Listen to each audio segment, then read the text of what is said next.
ফুফি, আসসালামু আলাইকুম। কেমন আছেন?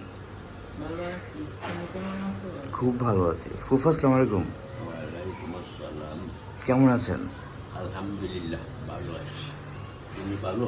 আমি খুব ভালো। আর ভালো যদি নাও থাকতাম, অন্তত আপনাদেরকে দেখে খুব ভালো লাগতেছে যে আপনারা আসছেন বাসায়।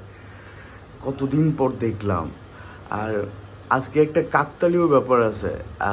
ফুফি, আজকে আপনার ভাই মানে আমার আব্বার জন্মদিন, কিন্তু এটা কি জানেন? জানছি তো। এটা একটা মিলে গেছে যে আব্বুর জন্য এটা একটা উপহার হয়ে গেল যে তার জন্মদিনে সে তার বোনকে পেয়ে গেল। ফুফি, আসবেন কিন্তু আবার। যতবার অবশ্যই আসবো। যতবার ঢাকায় আসবেন ততবার দেখা করে যান। এটা আমার একটা রিকোয়েস্ট রইল, আপনারা অবশ্যই আসবেন। ফুফা, আসবেন।